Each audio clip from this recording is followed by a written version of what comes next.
대전에 위치한 거대한 호수 대청호. 이곳에서 믿기 힘든 광경이 포착됐다는데요. 대청호 500리길을 둘레길을 이렇게 돌아다니다 보니까 이게 특이하게 생긴 성물들이 많이 곳곳에 있었어요. 그다음에 이쪽 산 너머에서도 한 수십 기 정도 있고.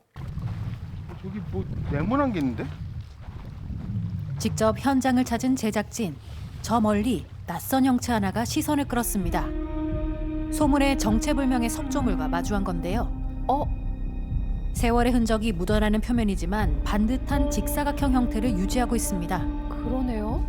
그런데 발견된 건 이것 하나뿐만이 아니었습니다. 호수 주변 곳곳에서 발견된 석조물들. 일부는 물속에 잠겨 있었는데요. 위치는 조금씩 달랐지만 모두 직사각형 형태를 하고 있다는 점은 같았습니다. 네. 개중에는 심하게 파손된 경우도 보입니다. 호숫가에서 발견된 의문의 석조물들. 과연 그 정체는 뭘까? 돌인 것 같은데. 잘 모르겠어요. 집을 짓다가 네. 남은 거가 어떻게 섞여져서 있는 것 같기도 하고 집 짓다 남은 잔여물이 아닌가.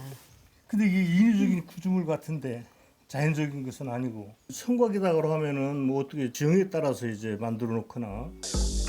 우리나라 곳곳에선 오래전 축조된 성곽 유적이 발견되고 있는데요.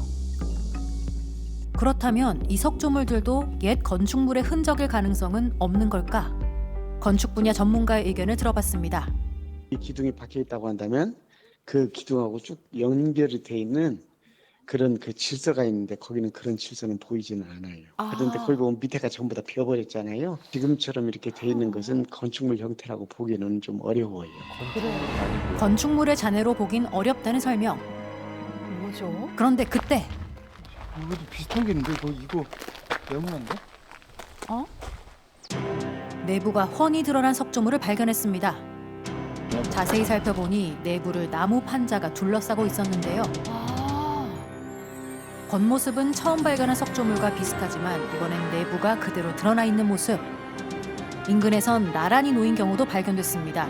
이것 또한 땅에 박혀 있었고 내부엔 나무 판자가 남아 있었습니다.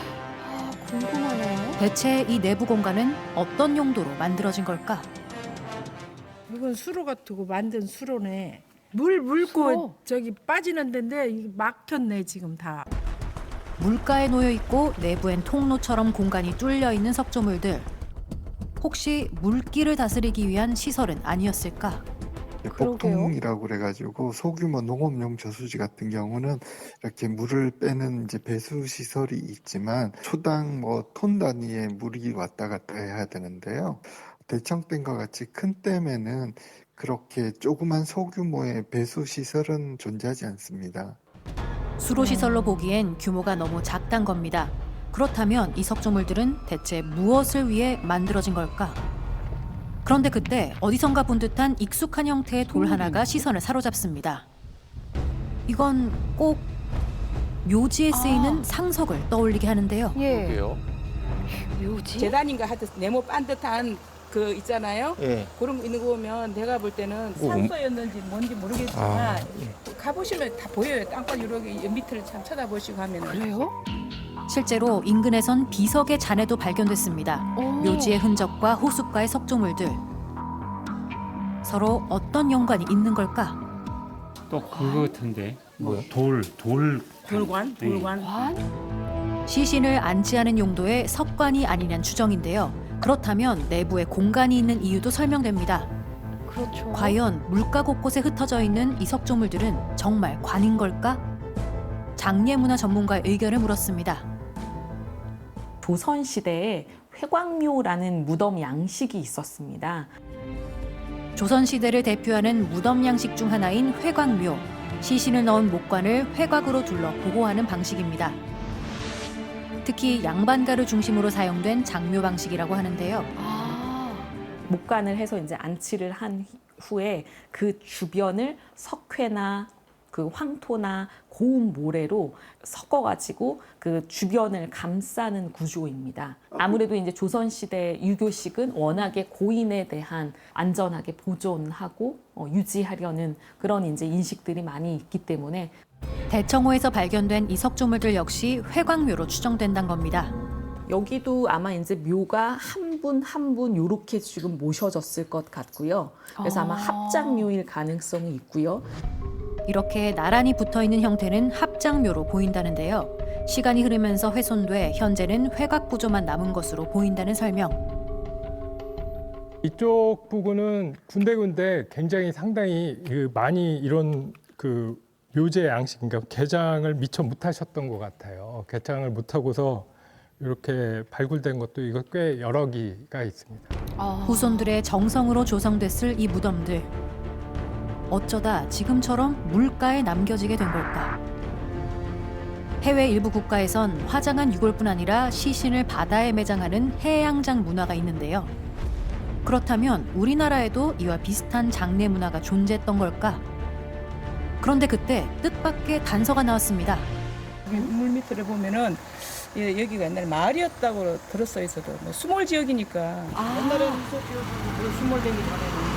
그 집들은 이제 없는 거죠. 다 물에 찼는데 수몰이 돼가지고. 지금은 물로 가득한 이곳, 원래는 사람들이 살던 마을이었다는 겁니다. 과거 항공사진을 확인해봤습니다. 네. 40년 전에도 이미 호수였던 이곳. 그런데 시간을 더 거슬러 올라가자 완전히 다른 모습이 나타납니다. 과연 이곳엔 어떤 역사가 숨겨져 있는 걸까? 대청호는 수몰 마을이 86개 마을이 수몰이 됐어요. 대청호가 생긴 게 1975년에 착공을 해서 1980년에 완공이 됐고, 대청댐이 들어서기 전 이곳은 수많은 주민들의 삶의 터전이었습니다. 하지만 1980년 대청댐이 완공되면서 마을은 물속으로 사라졌고 주민들은 오랜 삶의 터전을 떠나야 했습니다. 잔잔한 수면 아래 숨어있던 뜻밖의 이야기. 4,000세대 26,000여 명이 이주민이 있었죠. 그 이전에 이제 다 이주를 하게 됐죠. 사람들이 떠난 자리엔 이젠 푸른 호수가 들어찼습니다. 실제로 대청호 인근에선 집터로 보이는 흔적도 발견됐습니다. 곳곳에서 드러나는 생활의 자취들. 발견된 회각묘들 역시 물속에 잠겨 있다가 수위가 낮아지며 모습을 드러낸 겁니다. 사라진 수몰마을은 주민들에게 어떤 기억으로 남아있을까? 수몰 당시를 기억하는 한 주민을 만났습니다. 원래 78년도까지 비워달라고 했는데 사람들이 이제 어디로 갈까 망설이다 보니까 78년도, 79년도까지, 80년도까지 사는 거지. 그때 당시 수몰 돼갖고 나갈 때 산소에 그 주인들이 없는 사람들은 다 그냥 나가고 그냥 물에 묻혔지. 수몰 당시 주민들과 함께 이장된 무덤들도 있었습니다. 하지만 모든 무덤을 옮길 순 없었고 일부는 마을의 역사와 함께 호수 아래 그대로 남겨진 겁니다. 가뭄일 때 그러면은 그 우리 집터들이 다 나와요. 빨래 타고 뭐고 저 그림이 다 나와요 그대로. 그래서 그걸 볼 때는 가슴이 막 찐하고 막 울고 막 그러죠. 앞에 가서. 가뭄이 들 때마다 잠시 모습을 드러내는 옛 마을의 흔적. 과거의 시간과 오늘의 풍경은 이곳에서 조용히 공존하고 있었습니다. 자연의 하나의 일부라고 생각합니다. 점점 이게 사라지고 있는 저희 문화 유산이긴 하지만 한편으로는 인간의 삶과 죽음을 보는 것과 같다고 생각을 합니다. 낯설게만 보였던 물가의 회각묘들. 하지만 그 안에 담긴 역사를 알고 나니 조금은 다른 풍경으로 보입니다. 수면 아래 조용히 잠들어 있던 지난 삶의 흔적들, 그곳에 깃든 이야기를 되새기며 지금까지 기기묘묘한 대한민국이었습니다.